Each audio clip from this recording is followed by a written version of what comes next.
Hello and welcome back to the series Masters of the Chessboard. In this series we're looking at the games in the famous book by Richard Reti, Masters of the Chessboard, looking at each of the games in that book one at a time and Reti's analysis of those games. So we've just finished looking at the games of Nc3 and now we're looking at a new master, Milan Vidmar, who has the black pieces. Vidmar was born in Yugoslavia, and Reti comments that he wasn't a leading master. He didn't really win many tournaments, but Reti said he included him because he had consistently done well in many tournaments. He was regularly getting third place, with some seconds and fourths and so on, which should have indicated quite a high level of consistent play, although whether he would go on to become better is yet to be seen, according to Reti. His opponent is Akiba Rubinstein, who we've already looked at a few games of.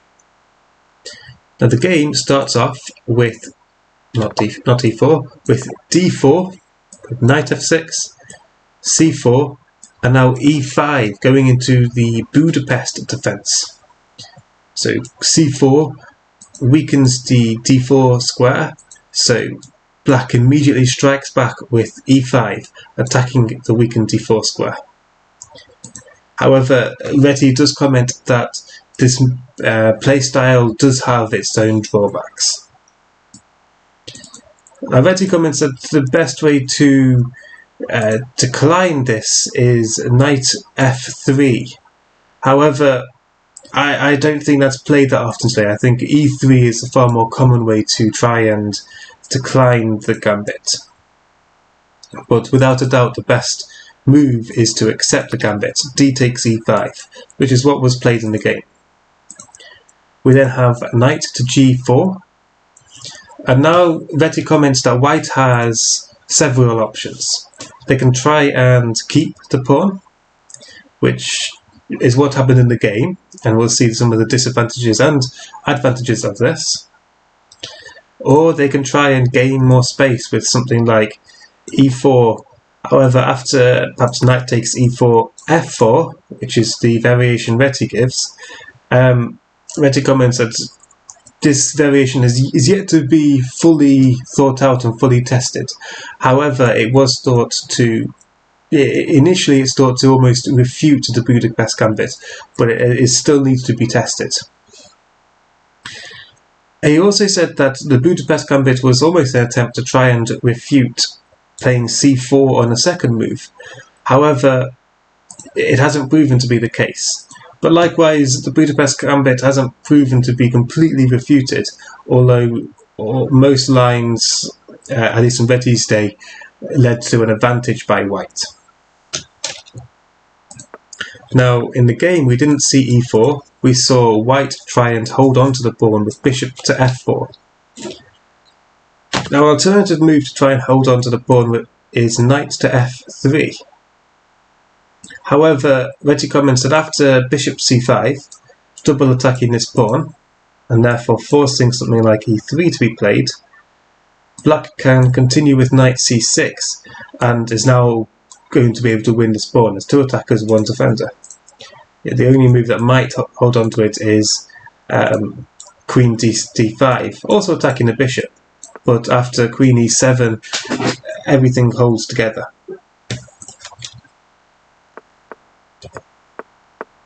So we don't see knight f3, we see bishop to f4, defending the pawn. Knight to c6, and then knight to f3, and bishop to b4 check.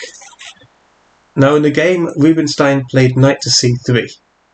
However, Reti commented that Rubinstein was trying to hold on to this pawn, and so if he wasn't trying to hold on to it, he likely would have played knight to d2, as he did in future games. And then the continuation which Reti gives is something like queen e7. However, after a3, knight takes e5, knight takes e5, knight takes e5, e4, bishop takes d2, the queen takes d2. Reti comments that here white would likely have a better game because of the bishop pair and the central advantage.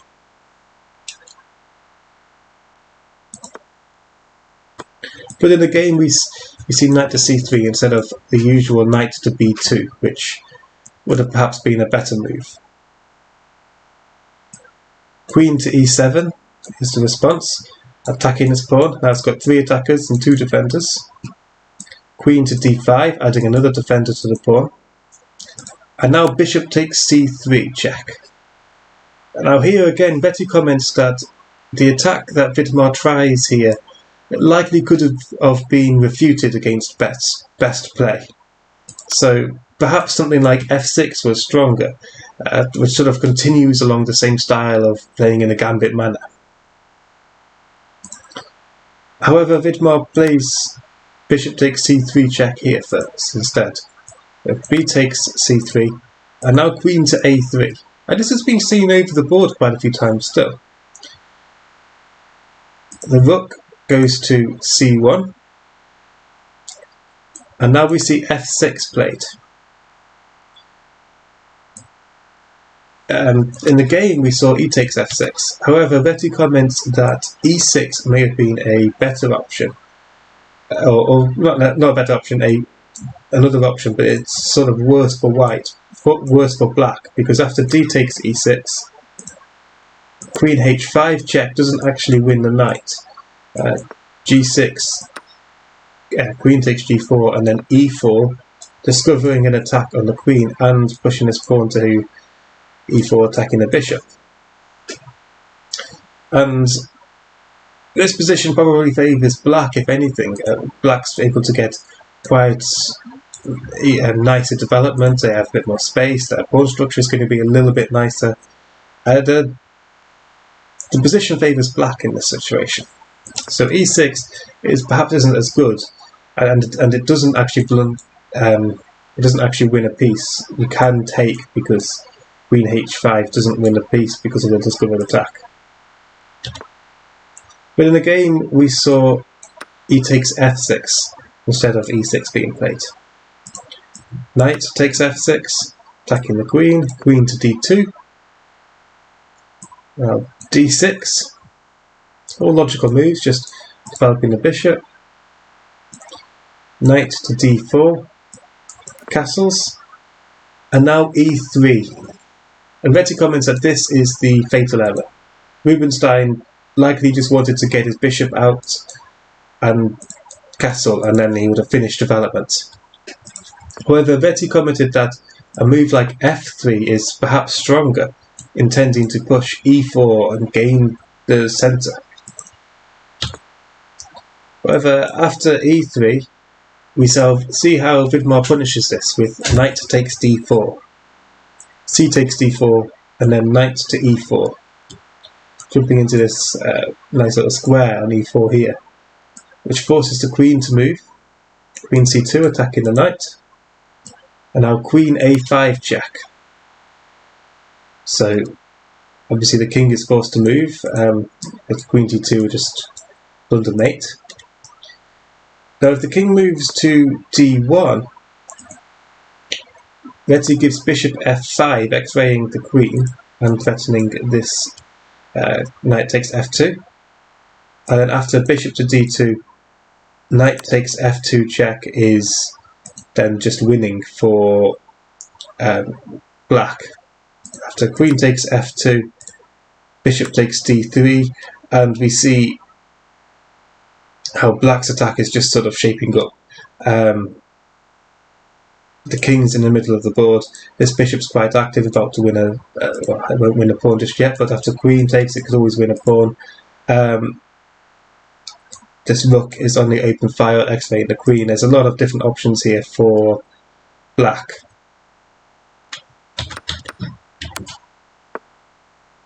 So king d1 is perhaps not as strong. So instead, king e2 is played, which is the better move. Now here, Vidmar sacrifices the rook. Rook takes f4. If e takes f4, and now bishop f4, x-raying the queen again. Queen to b2, moving out the way of any potential discovered attacks. So, like knight g3, for instance, was potentially threatened. So queen to b2. Rook e8, lining the rook up with the king, again creating threats of potential discovered attacks. And now we see king f3. So Rubinstein tries to run away with his king. Now a continuation which Reti gives is h5. He says that this is a lot stronger.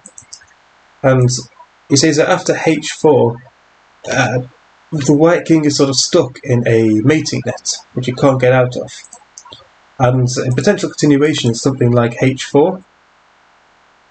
And the threat here is if we just sort of pass the move. Knight to d2 would mate the king if it wasn't defended by the queen. So something like queen a3 check, because the king has no squares. Well, the king can go to e2, but after the knight to d2, the king has no squares.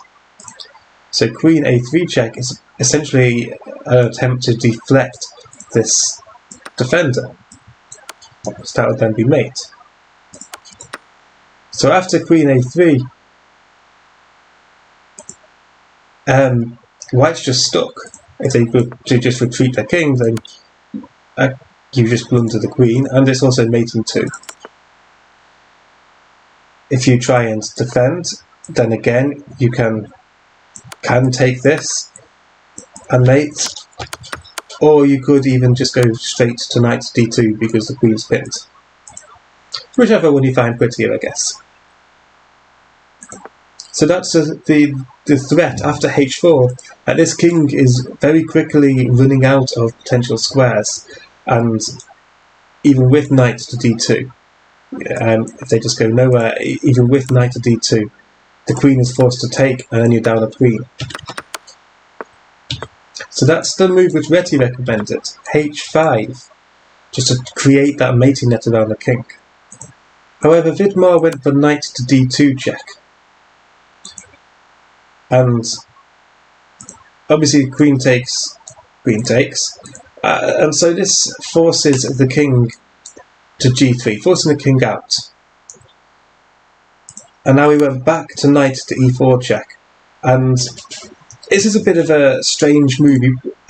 Rubinstein played king h4, which seems very bizarre. It seems bizarre that he didn't try to play king f3 and almost try and force a repetition. Instead he played king h4, which is clearly not a good move.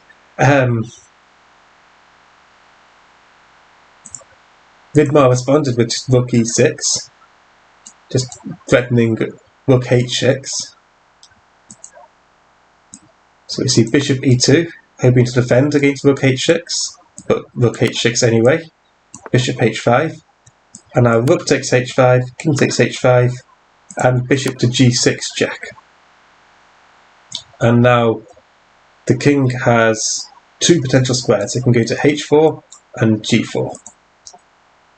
And it goes to either of those squares, let's say g4, queen h5 is coming with mate.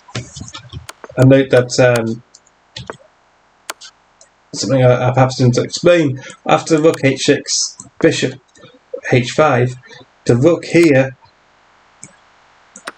brings the king down to the same line as the queen. So after this bishop checks, it opens up the pathway for queen. It's actually double check. And then we have mate. So that's the game by Milan Vidmar. Bit of an unusual move by Rubinstein to play king h4. I'm not too sure what he was doing there. However, even if you play king back to f3, this is still suicide for Rubinstein. And interestingly, there was the e3 move, a seemingly sound move, which was the issue here. He should have pushed f3 and e4 to try and just gain control of the centre. But there we are, that's game number 47. And next in a series we are looking at Savili Tarkotov. So if you like this video, please do like, comment and subscribe, and I hope to see you next time. Thank you for watching.